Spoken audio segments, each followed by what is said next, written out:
Hello, welcome back to my channel.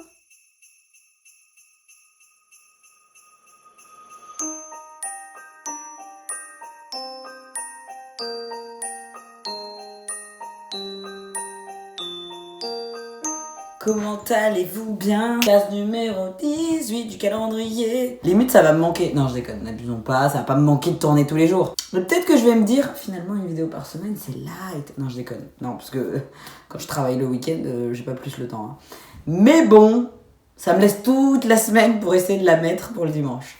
En tout cas, j'espère que vous avez passé une belle journée. Je sors du travail, qu'est-ce que je fais? Je filme. C'est à peu près mon quotidien. Heureusement que je suis pas en télétravail, sinon je pourrais plus... Ça me fait du bien de sortir, hein, je vais pas vous mentir. Heureusement que j'ai pas un boulot où je suis chez moi, sinon je vivrais, je mangerais, je ferais tout chez moi. J'ai encore besoin de l'extérieur, mais pas trop, hein. Pas trop. Là, ça me va en ce moment. Ça me va plutôt bien. Dans la vidéo d'aujourd'hui, je vais vous parler... encore d'un nouveau fléau, j'ai envie de vous dire, parce que on n'invisibilise pas assez toutes les communautés.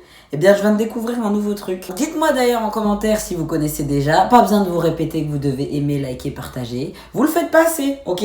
Je vois qu'il y a un nombre de vues qui commence à monter. Par moment, genre la vidéo de Mavachou, je crois qu'elle a fait une centaine de vues. Il doit y avoir 3 likes qui se battent en duel.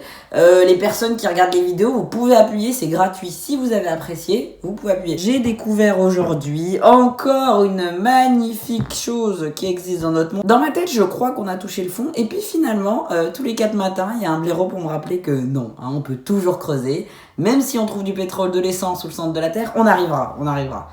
Donc, allons-y. Hein. En fait, j'ai découvert sur l'Instagram de AG+ français, je vous mettrai le lien dans la barre d'infos comme tous les jours, une Norvégienne qui est mannequin, qui s'appelle Carolina Bjørnilk.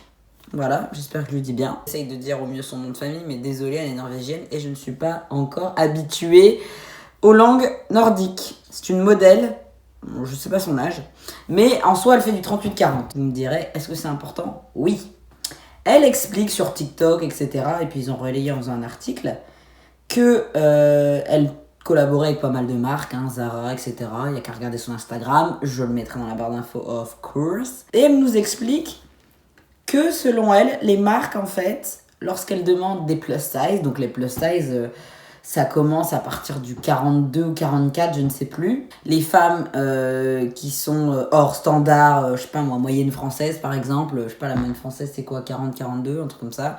Bon bref, du coup c'est plus haut. Les femmes qui sont considérées dans la catégorie grosse, ronde, en forme, pulpeuse, appelez ça comme vous voulez. Au lieu de demander à des personnes concernées, encore une fois, eh bien on demande à ce type de personne, donc cette fille qui fait du 38-40, donc plutôt basique, de se rajouter du gras. Je mets beaucoup trop de guillemets dans cette vidéo. Mais en gros, elle se rajoute, vous savez, les morceaux de mousse en coque qu'on peut mettre sur les seins, comme ce qui compose des épaulettes. Bon, à l'ancienne, c'était des paillettes. Mais vous voyez, les grosses mousses, etc. pour faire des faux fessiers, voilà. Et ben, elle se rajoute ça un peu partout. Et ça lui permet d'atteindre des tailles comme du XL. Donc déjà, rendez-vous compte, la meuf, elle fait du M, elle passe dans du XL. Je sais pas si vous vous rendez compte. Jusqu'au 5XL. Enfin, je sais pas si vous réalisez le truc. Et selon elle, elle explique que les marques, elles aimeraient avoir des plus size. Donc, soi-disant, on est inclusif. Regardez, on met des mannequins qui font du 5XL. Enfin bref. Alors qu'on peut garder un cou très fin, un visage très fin. Ce qui, dans la vérité, n'existe pas, finalement. Comme on le dit très souvent, tu ne choisis pas d'où tu grossis. Si tu prends du cul, tu prends des seins, tu prends du visage. Mais bref, si tu fais 150 kilos, t'as rarement mon visage. Enfin, ça paraît logique. Et en même temps, si tu fais 40 kilos, tu fais rarement mon physique aussi. Enfin bref, évident. Donc, à un moment donné, c'est encore une fois tromper la personne. Quand t'es pas concerné, moi je sais que je vais pas tiquer sur le fait qu'une femme plus size a un visage fin ou pas. Je vais me dire, oh bah elle a un visage fin et encore je vais peut-être rien me dire du tout. Alors que si t'es concerné, tu dis, on se foutrait pas un peu de notre gueule? Je vous fais le parallèle avec les personnes qui font du whitewashing au cinéma, je vous avais expliqué dans une vidéo précédente. Vous inquiétez pas, elle sera dans le petit i. Et également pour le blackface, pareil, elle sera dans le petit i. À un moment donné, pourquoi tu n'appelles pas des acteurs noirs? Pourquoi tu as besoin de colorer des blancs en noir? Tu vois? Pourquoi tu as besoin de faire des femmes standard 38-40 à les faire passer en 5XL? Bah, encore une fois, parce que tu invisibilises la vraie personne, quoi. Et encore une fois, qui est-ce qui est lésé? La communauté concernée. Parce que qui va se faire de l'argent? Qui va apporter de la visibilité à la cause? C'est pas la femme qui est considérée comme grosse. Non, c'est encore une nana qui est en 38-40, qui limite elle aura un prix parce que elle ouvre les portes contre la grossophobie, etc., etc. Et ça me saoule. Je suis super contente que la meuf elle en parle parce qu'elle est à l'intérieur du milieu et que moi clairement je ne savais même pas que c'était possible. De me dire que même pour faire du faux gros, faire du faux mince, faire du Photoshop on connaît, mais faire du faux gros, enfin, je suis désolée, je trouve ça... ça vous arrache tant la gueule que de recruter des femmes plus size. Je comprends pas. Il y en a pas assez dans le monde. Enfin, ça me dépasse qu'on en soit là. J'avoue qu'on connaît le faux pour tout, mais jamais j'ai vu quelqu'un se grossir pour de faux, étant donné que ce n'est pas à la mode d'être gros. Parlons français ici. Donc, là, ça veut dire quoi? Ça veut dire que t'as tellement la flemme de prendre une réelle personne qui vient de cette communauté, tu dis, oh, on va prendre une mince, elle va se grossir, ça passe. Je veux dire, jusqu'où va le mensonge? Pourtant, on en a eu des faux, que ce soit les cils, les seins, tout ce que tu veux, la couleur de peau, les abdos, les muscles. Mais là, du faux, personne en surpoids, qu'est-ce qui n'est pas marketing, quoi? Ça me dépasse. J'ai observé 3 grosses réactions en dessous de ce post. N'hésitez pas en commentaire à dire dans quel team vous auriez été. La première, la plus commune, c'est « Oui, mais c'est un petit peu facile de dire ça alors que t'as encaissé des chèques avec plein de marques. » Ce que je peux entendre, y a des personnes qui vont dire elle est bien gentille, elle dit ça, mais elle a récupéré tout l'argent, ce qui n'est pas faux. La deuxième, la réaction du bon, effectivement, elle dénonce, mieux vaut tard que jamais. Elle nous permet d'avoir une visibilité sur quelque chose qu'on n'était peut-être pas forcément au courant. Pour ma part, c'est mon cas.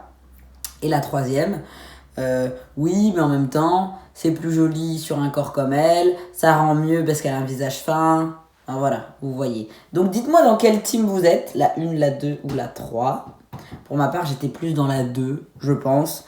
Parce que je me suis dit, bon, chacun a ses casseroles, j'ai envie de vous dire. Personne n'est parfait, mais j'essaie de tirer le positif en me disant, au moins, elle a donné de la visibilité à cette cause. Et c'est mieux que rien. C'est ce que je me dis. Après, bien sûr, elle a eu de l'argent, bien sûr. Après, les mannequins, c'est son job.